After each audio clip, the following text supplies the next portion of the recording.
Shadows in the Bloodline, Family Secrets That Should Have Stayed Buried. Story 1. Families hold secrets like locked treasure chests, some buried so deep that generations pass before they are uncovered. But every now and then, a simple question, an innocent remark, can pry open that lock and spill everything. That's exactly what happened when I was just a kid, desperately wanting a piece of candy. It all started one summer when my family visited my Aunt Linda and Uncle Greg's house. My grandmother, Eleanor, lived with them, and though she was old-fashioned, she always had the sharp wit and stubbornness of someone much younger. That day I had one thing on my mind: honey drops, my favorite candy, which I could no longer find in the stores near my home. The local shop near my aunt's place had them, but despite my relentless pleading, no one wanted to take me there. Frustrated, I threw up my hands and announced, "Fine. I'll ask Grandma Eleanor. She can drive me." My cousin Rachel, barely looking up from her book, chuckled. "Grandma can't drive." Before I could process that information, Grandma Eleanor's voice shot through the room like a crack of thunder. "Oh, you bet your sweet self I can drive. They just don't let me." The room fell silent. Grandma's tone was firm, offended even, but that was all she said. The conversation shifted quickly, and before I knew it, my Aunt Linda had given in and taken me to the store. My craving was satisfied, and the strange moment with Grandma was forgotten, at least for a while. Years passed. By the time I got my driver's license, the memory resurfaced and curiosity gnawed at me. Why didn't Grandma drive? Was she in an accident? Did she have bad eyesight? So one evening I casually asked my mother. Her reaction was unexpected. She sighed heavily and glanced around as if checking to make sure no one else was listening. Then after a pause she finally spoke. "Your grandmother, she wasn't just any driver. She was a bootlegger." I laughed, thinking it was a joke. But my mother's serious expression told me otherwise. During Prohibition, Grandma Eleanor transported alcohol for moonshiners. She was incredible at it. The cops could never catch her. They caught everyone else but not her. She knew every back road, every hiding spot. They say she was a ghost on the road. I stared at my mother, stunned. "So, why doesn't she drive now?" "Because they took away her license," she replied. "Not because they caught her, but because they knew she was too good. The state suspended it indefinitely. She could have fought to get it back, but they told her she had to admit what she did. And you know Grandma, she told them to go to hell." I couldn't believe it. My sweet, cookie-baking grandmother had once been a legendary outlaw, outsmarting law enforcement like something out of a gangster movie. Every time I had seen her knitting or watching her favorite old TV shows, I never could have imagined that in her youth, she was the most wanted driver in town. I wanted to ask her about it, but I knew better. Some secrets stay locked because the people who hold them choose to keep them that way. And even though I would never fully understand who Grandma Eleanor had been in her past, one thing was certain: she was never someone to underestimate. Just when I thought my family secrets couldn't get any crazier, another one knocked the wind out of me. And this time it was about me. It started with something seemingly harmless: my teeth. Around my late 20s I started having issues. Painful abscesses appeared out of nowhere, leading to root canals and endless visits to the dentist. Frustrated and confused, my dentist decided to investigate further. A few weeks later, I sat in his office, expecting to hear something about poor dental hygiene or bad genetics. Instead, my dentist looked visibly uncomfortable, like he was debating whether or not to even tell me what he had found. "Your dental structure is unusual," he finally said. "The roots and nerves of your incisors are shaped in a way that's not common. In fact, it's often associated with, well, cases of inbreeding." I blinked. Surely I had misheard him. "Excuse me?" He cleared his throat, shifting in his seat. "It's a classic genetic marker. I consulted with a few professors and they all pointed to the same conclusion. This isn't something that just happens randomly. It's inherited." I left the office in a daze. My heart pounded as I tried to make sense of it. Could it be possible? Was this some bizarre coincidence? Or was there something more sinister buried in my family history? I had to find out. That night I confronted my mother. I expected denial, maybe laughter at the absurdity of it. Instead, she just sighed and gave me a knowing look. "Oh, you didn't know?" My stomach dropped. "Didn't know what?" She shrugged as if she were discussing the weather. "Your great-grandparents were cousins. And before that, well, let's just say things weren't exactly diverse in our small town. Everyone married within the same handful of families. We're related to nearly everyone around here." I felt sick. The town I had called home for my entire life, the one I had been so proud of, was built on generations of inbreeding? The faces I saw at the grocery store, the families at the town fair, were they all somehow related to me? Suddenly everything made sense.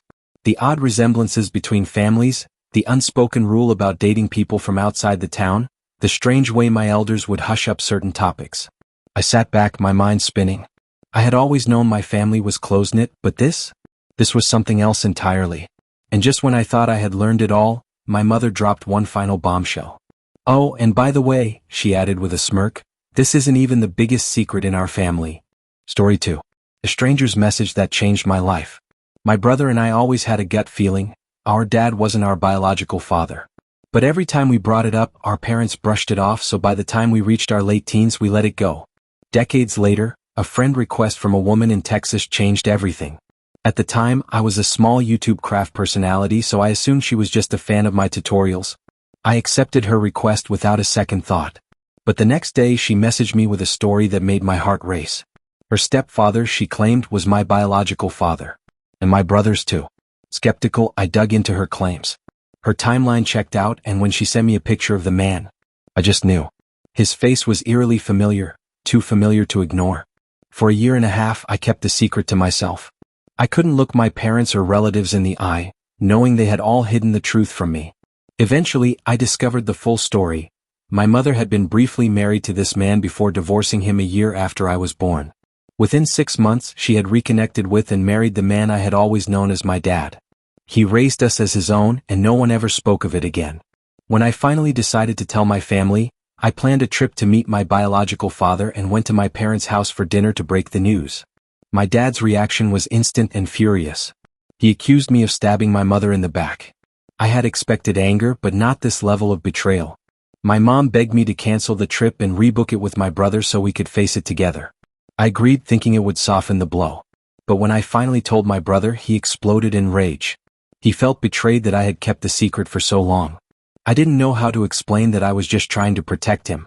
A few years later he took his own life. He had struggled with insecurity and anger his whole life, and I still wonder if knowing the truth was too much for him.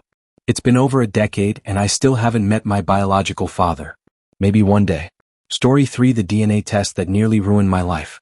Thanks to a simple ancestry DNA test, I found out I had almost dated my half-brother. Growing up, my parents were social butterflies, constantly throwing parties. One of their closest friend groups included a southern rock band, and their kids were like family to us. When I was 16, one of the older boys, Jack Collins, caught my eye. He was 19, handsome, confident, and everything my teenage heart wanted. After my boyfriend cheated on me, I asked Jack to take me to a school dance just to make my ex jealous. My mom hesitated. She said Jack was too old, smoked too much, and was a bad influence. But I insisted and we went. Nothing romantic happened between us. It felt more like going with a childhood friend. Fast forward to Christmas 2019. My husband bought me a DNA test as a fun holiday gift. When the results came back, something was off. None of my dad's family members showed up in my genetic matches. Instead, I saw a long list of Collinses, including one labeled as a half-sibling. My stomach dropped. I did some digging and the truth hit me like a truck. My mom had cheated on my dad with members of the band. One of them was my biological father. The realization was nauseating. I had spent my entire life believing in a lie. My aunt confirmed it, explaining that my parents had both struggled with infidelity and drug problems when they were younger. My mother had passed away when I was 18, so I never got to confront her. I had spent years feeling unloved by the man I thought was my dad, and now I understood why. He had known the whole time. To make things even more surreal, I had unknowingly attended my biological father's funeral just a year earlier. I had gone out of respect for Jack, my supposed childhood friend. Looking back, I'm beyond relieved that nothing happened between us. I don't know if I could have handled the truth if it had been any worse. And as for my family, I have no patience for secrets anymore. Story 4. A family argument that exposed a scandal. I should have been there that summer night. Maybe I could have stopped it. Or maybe it was fate that the truth finally came out. My mom, dad, and younger brother had gone to visit my mom's family at their vacation condo. I couldn't go. I had to work my summer job. I was bitter about it at the time, but I had no idea that missing that trip would mean missing the moment our family shattered. One night, an argument broke out between my mom and her younger sister, Aunt Lisa. Lisa had always been the spoiled one, the surprise baby born while my mom was in college. By the time Lisa came around, my grandparents had finally struck it rich. Lisa grew up with privilege while my mom had struggled. It had always been a sore point, and that night all the resentment boiled over. It started with something small, cleaning up after dinner. But soon it turned into something much uglier. Lisa sneered, "You're just jealous, aren't you?" My mom, never one to back down, shot back, "I may be jealous, but at least I'm not the one who was sneaking around with Grandpa's business partner." Silence. The entire room froze. Lisa's face drained of color. And just like that, the secret was out. Lisa had been having an affair with one of my grandfather's closest business partners. My mom even revealed that one night, when Lisa had begged her to babysit, it was so she could go meet him. The fallout was nuclear. The next morning my brother called me and simply said, "We're coming home early.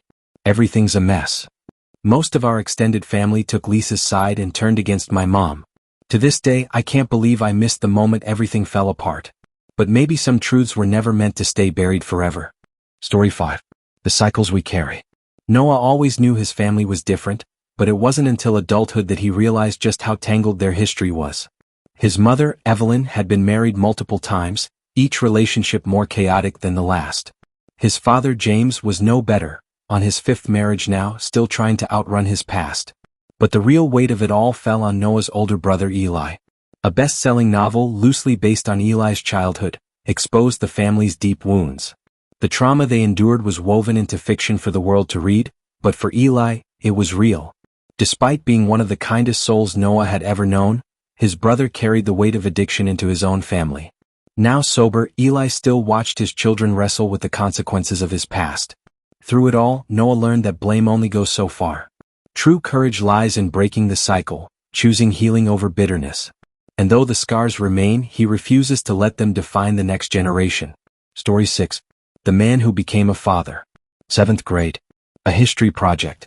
That's all it took for Claire's world to shift. She needed to research her family roots, but when she pulled out her mother's birth certificate, something was off. The last name wasn't what she expected. Her mother, Caroline, hesitated before making her swear not to tell her grandfather. "It would break his heart," she whispered. That's when Claire learned the truth. Her mother's biological father had proposed to her grandmother, but she turned him down, fearing her own struggles with addiction and mental illness would ruin the relationship. Instead, her grandfather, Daniel, had stepped in. He married her grandmother, not out of obligation, but because Caroline needed a father. Years later, as Claire sat beside him during her mother's final days, Daniel broke down.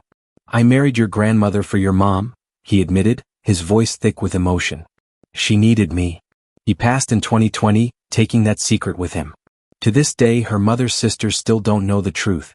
But Claire does. And to her, Daniel wasn't just a grandfather. He was the greatest father her mother ever had. Story 7. The Secrets Buried in Blood. For most of his life, Marcus believed his family history was straightforward. That changed when his father made an offhand comment during a rare visit. "You were supposed to have a younger brother," he said, staring at Marcus's newborn daughter. The words hit like a punch. His mother had miscarried when he was 2. She never told him. Never told his sisters. Never planned to. But that wasn't the only revelation. During the visit, his father let slip another dark truth. Marcus's great-grandfather had been murdered while working on the Chicago railroads during the Great Depression. The police had refused to investigate because he was an immigrant. His family never got justice, never even got answers. Now, decades later, Marcus stood between two secrets: the life that was lost before it began, and the life that was stolen in a world that refused to care. Story 8. The Sister Who Never Was. While her husband fought overseas, Margaret kept a secret. One that would take over 50 years to come to light. In the years between having her son, Thomas, and her daughter, Rose, Margaret had an affair with a Chinese man, a relationship that left her pregnant. She told no one. She hid the pregnancy, drove 6 hours to another city to give birth in secret, and left the baby at the hospital. Decades later, the child, now a woman named May, found her biological mother. She reached out, desperate for answers. Margaret denied everything. Played shocked. Pretended she had no idea what May was talking about.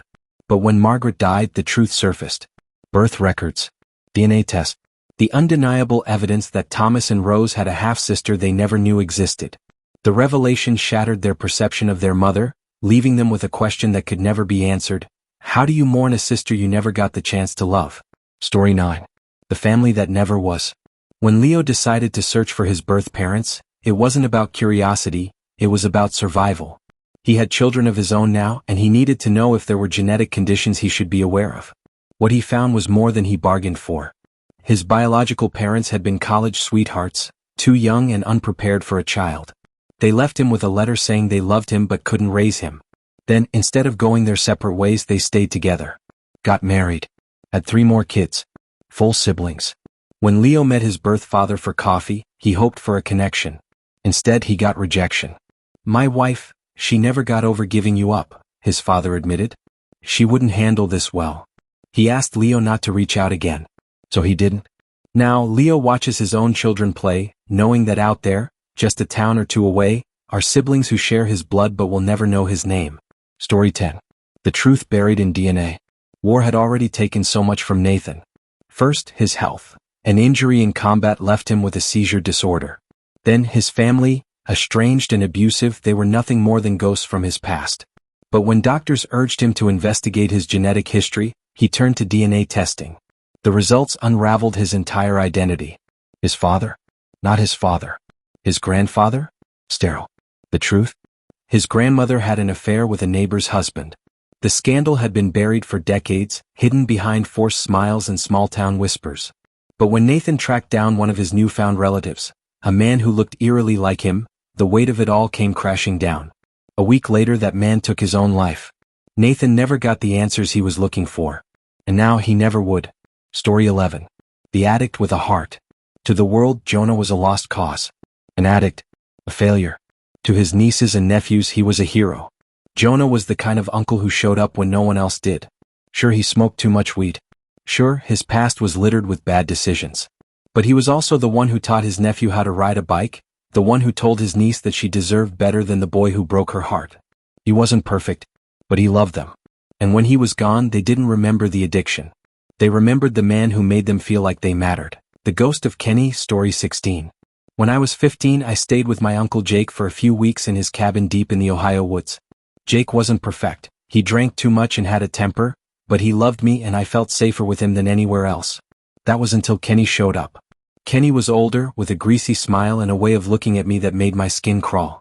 He played cards with us, hung around, and told stories, but something about him wasn't right. One night, I woke up shivering. The fire had burned out and I went outside to grab more wood. That's when I saw it, a shadow moving just beyond the tree line. Kenny, I whispered, my breath hitching. I ran inside and locked the door. Later that night, while Jake was in town, Kenny came back. He knocked, then let himself in, his voice slurring as he told me how much he liked being around me. Panic clawed at my throat. Just as he stepped closer, the door slammed open. Jake stood there, his knuckles white with rage. What happened next, I'll never fully know. Jake dragged Kenny outside and I heard shouting, then silence. Hours later, Jake came back, face smudged with dirt. You won't have to worry about Kenny anymore, he muttered. I never saw Kenny again. The Secret Son, Story 17. For years, my dad resented my grandfather. The old man bragged about paying for his son's college education, but my dad had worked 3 jobs to put himself through school. The math never added up. At a cousin's wedding, an elderly great-aunt mentioned a name, La Troya. It was a nickname for a woman my grandfather had loved in his youth. Her wealthy father wouldn't let her marry a middle school dropout, so she married someone else. That man was later mysteriously shot. Months later, she had a baby boy.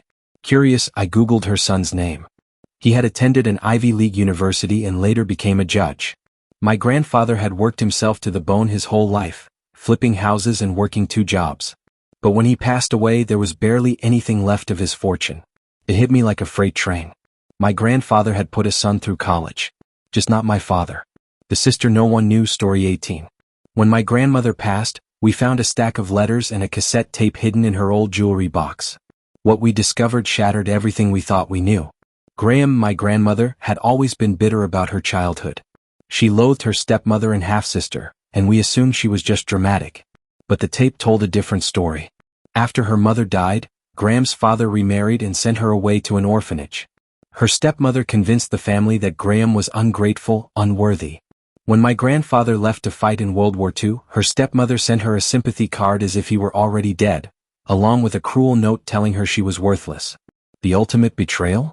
When their father passed, Graham was written out of his will. Her stepmother and half-sister convinced a lawyer that she had been a terrible daughter, erasing her inheritance. For years we thought Graham was bitter for no reason. But she had been fighting a silent war, all on her own. A hidden war hero, story 19. My great-uncle's name was barely spoken in our family. He was killed in the chaos after World War II, labeled a traitor, a Nazi collaborator. My grandmother rarely spoke about him. It was too painful. Last year, my father decided to dig into the truth. What he found changed everything. At 15, my great-uncle had unknowingly joined a pro-Nazi group, believing it was just another youth organization. But within months he realized his mistake. He approached the resistance and became a spy, feeding them crucial intelligence and even helping prisoners escape. But when the war ended, justice was swift and brutal. Neighbors, hungry for revenge, accused him of being a traitor. Without a trial, they locked him in a barn, tortured him for 3 days, then killed him. Years later, we found a letter he had written to his mother the night before his death. His words were shaky, full of apologies. He begged her to believe he wasn't the villain they claimed he was. By the time we uncovered the truth, the men who had murdered him had long since died, protected by laws that pardoned post-war violence. But my grandmother? She finally moved his portrait out of the attic and into the living room where it belonged.